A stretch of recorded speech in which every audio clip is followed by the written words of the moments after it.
Hey everyone, welcome to my channel, and today I will be reading Akatsuki Theater by Plus Kurishima on Tumblr. So let's get into it. Is Kacha okay? He seems quieter than usual. Midori whispered to his friends from his desk, all eyes peering over at the unusually quiet blonde slouched over his desk. Whispers spreading across the classroom when his head darted over to the young girl, walking straight to his desk. Despite the hushed calls and protests, his crimson eyes narrowed when Maya leaned against his desk, resting her weight against her palms. She gave him a soft glance. Are you okay? Everyone's worried, she whispered, sitting backwards on the chair in front of him as she faced him, her own concern written all over her face. Look, you care, he scoffed, crossing his arms stubbornly as Ryan rolled her eyes, flicking his forehead. Katsuki growled, but he made no move to attack the girl in retaliation.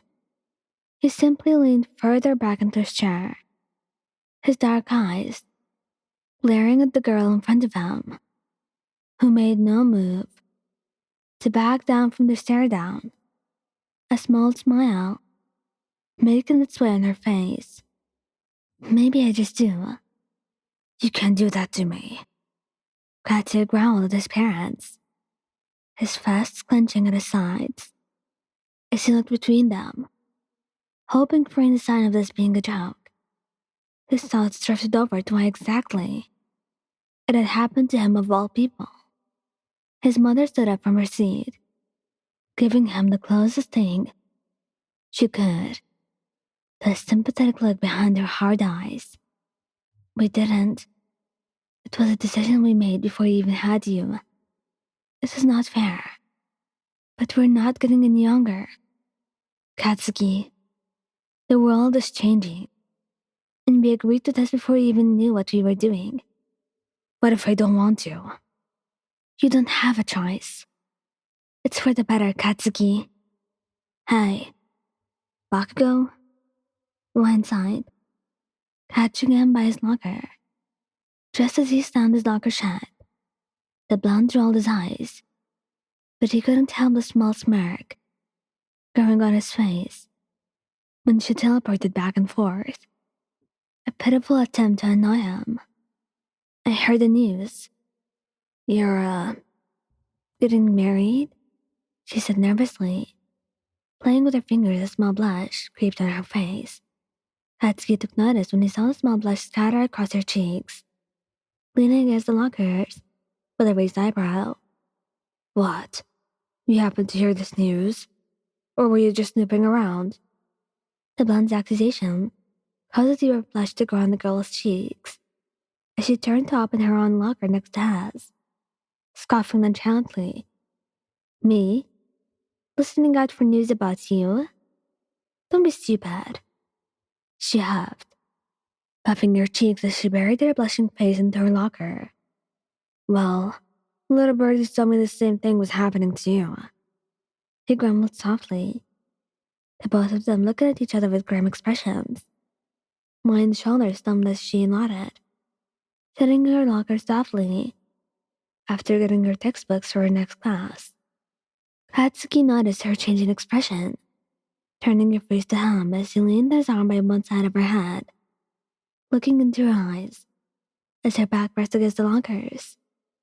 She shrunk under his gaze, her eyes darting everywhere, before the blonde hooked her chin with his fingers, forcing her to look at him. We could just run away, you know. No one would know, he mumbled. For once, his harsh eyes softening when she sighed and rested her forehead against his. Katsuki rarely let his walls down, but she was an exception. She valued his strengths and weaknesses. To her, he simply was not just a loud, arrogant kid. aiming to be number one, but someone determined enough to follow his dream and struggle like everyone else to achieve it, all while growing as a better person. He grew so close to the girl. Hell, even dared to admit it that he developed his own feelings for her, and he'd be damned if he let her slip away because of some stupid arranged marriage. I wish we could.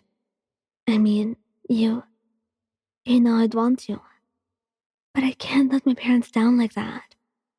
I'm sorry, she whispered, closing her eyes slowly when she felt him lean against her touch. She did not flinch at the crackle of his fingertips against the lockers, trusting him enough to know he wouldn't hurt her.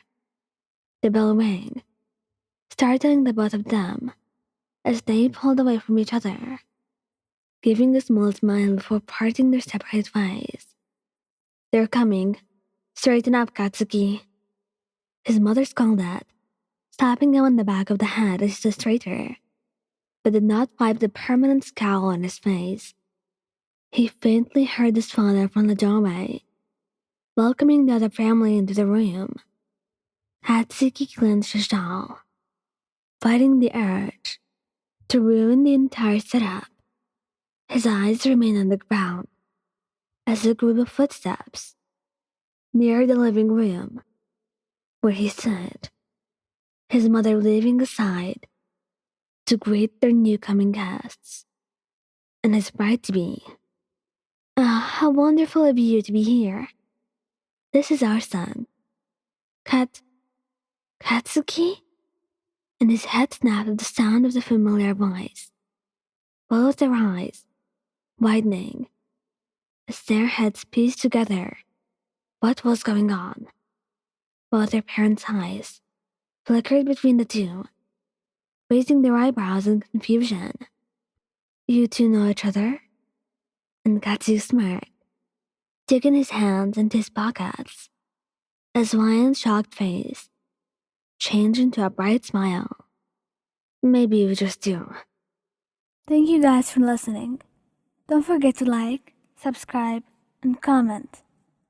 I hope you enjoyed listening to this as much as I did making it. Anyway, goodbye.